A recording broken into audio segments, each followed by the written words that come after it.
Imagine a world where distance was a tyrant, where a journey from New York to Chicago took weeks, not days, where the rhythms of life were set by the pace of a horse, the current of a river, or the wind in a sail.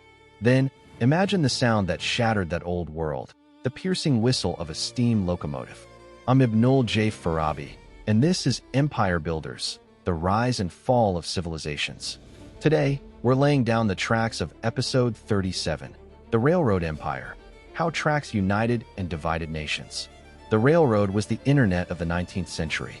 It was the first real-time network, a physical web of iron and steam that compressed time and space.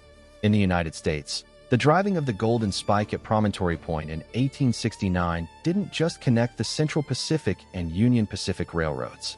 It stitched a fractured continent into a single, powerful economic entity. Suddenly, California's produce could reach New York. Chicago's stockyards could feed a nation. The railroad created a unified national market, and with it, the first truly modern corporations. It was the ultimate unifier, turning a collection of states into an industrial colossus. But every empire casts a shadow.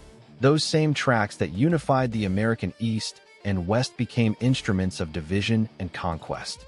To build the Transcontinental Railroad, immense, back-breaking labor was needed. And that labor was supplied primarily by thousands of Chinese immigrants who blasted through the Sierra Nevada mountains under brutal conditions for less pay than their white counterparts. Their story is a foundational, yet often overlooked, fracture in the narrative of unity. Furthermore, the railroads were the spearhead for the final conquest of the American West. They carried settlers onto native lands, enabled the rapid deployment of the U.S. cavalry, and made possible the systematic destruction of the buffalo, the lifeblood of Plains tribes. The tracks were literal lines of division, carving through ecosystems and sovereign nations in the name of progress. This pattern of unity and division played out across the globe. In India, the British Raj built one of the world's largest rail networks.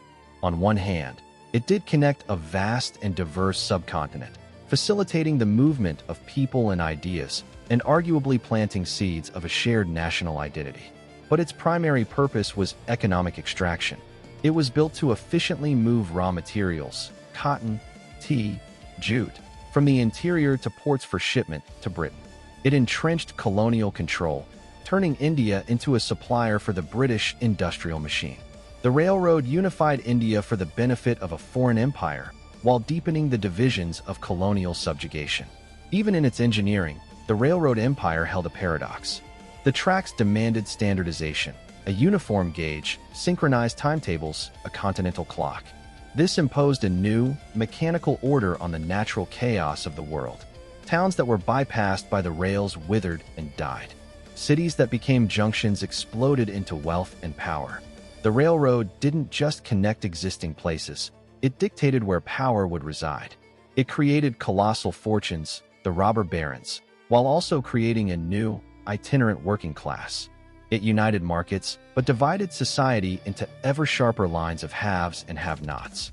Standing here in New York, a city built by its port but empowered by its rails, I think about the lines we draw in the name of progress. The railroad was a technology of breathtaking ambition, a testament to human ingenuity's power to overcome geography. But like all empires, it was built by someone, for someone, and at a cost borne by others. It reminds me that connection is not the same as unity. You can be physically linked and profoundly divided.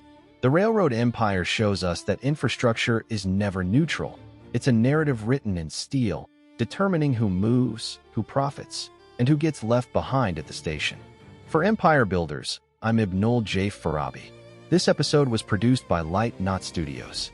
Find more stories of ambition and consequence at https://www.lightknotstudios.com.